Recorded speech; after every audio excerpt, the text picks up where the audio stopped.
Chairman Kaptur, GOP Leader Simpson, my de facto congressman from Idaho, my wife and I own a place at Payne's River Run, right there on Wood River. Had been there for about 2 years. That's the wife. That's the wife's side of the family. Thank you so much for the chance to remind you how important the Houston Ship Channel is to all of America, including Ohio, Idaho, and Texas 22. The Houston Ship Channel is 52 miles long from the buoy to the turn basin. It includes the Port of Galveston, the Port of Texas City, the Port of Houston. Has 2 huge container ports, one at Barber's Cut and one at Bayport. It's been two-way traffic. It provides access from the largest petrochemical complex in the world to America's allies and trading partners. The Port of Houston has been the #1 exporting port in America for over the last decade. And right now, we're getting busier because of this committee's efforts, all of our efforts to repeal the ban on crude oil exports. They're going crazy in the Port of Houston, going overseas. Also, LNG exports, which are destroying the sway of OPEC and Russia on the global market. All the members here may recall what happened with gasoline prices in August of 2017, September of that year. In some parts of our country, the prices spiked up about 25 cents per gallon. That's because Hurricane Harvey hit that large petrochemical complex with all our refineries on the target there. It was shut down for a few days. We lost 3 feet of water depth. We had to go one way for about 8 miles on parts of the ship channel. That's still in effect. That means we risk collisions and spills that we didn't risk before Harvey. I asked this subcommittee to fully fund the Harbor Maintenance Trust Fund and put the highest priority on projects that would have the biggest impact on our U.S. economy. We can't afford to spend these precious tax dollars on lower priority projects. Harvey hit Southeast Texas hard, August 25th. 2 days later, it turned around from San Antonio and hit us again.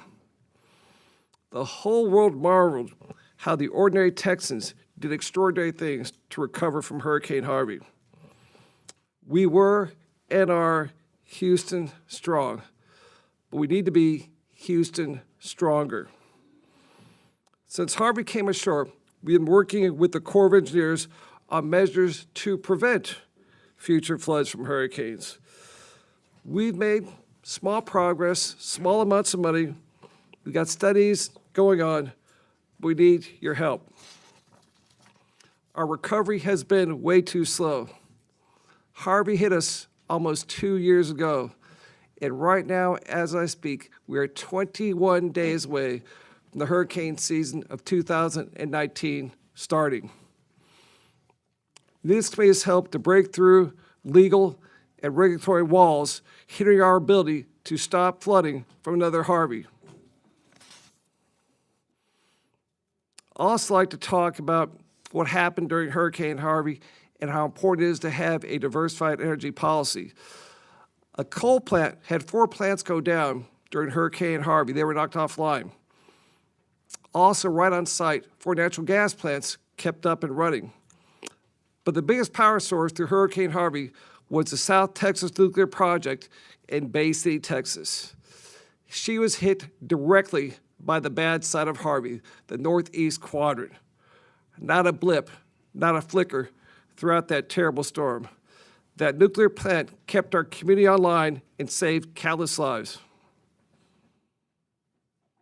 Nuclear power is critical to our power grid and an important part of our energy future.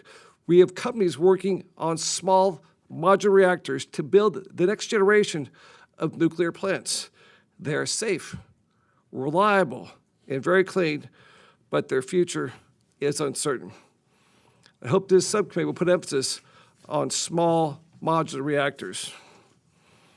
Years ago, ratepayers agreed to pay for nuclear power if the federal government created a place to put the spent nuclear fuel, to store it. That place is Yucca Mountain, Nevada. We've had a law for all our hazardous waste, the radioactive waste, to be stored at Yucca Mountain. It's been the law of the nation for over 20 years. We have spent over $15 billion on Yucca Mountain to date, and yet no waste from these reactors has been stored at Yucca Mountain. I asked this subcommittee to fully fund Yucca Mountain in this appropriations bill. We have failed to deliver our promises for too long. Thank you for your time and commitment to our ports and our diversified power sources. Happy to answer any questions. Thank you both for your excellent testimony. Congressman Scalise, as we attempt to help you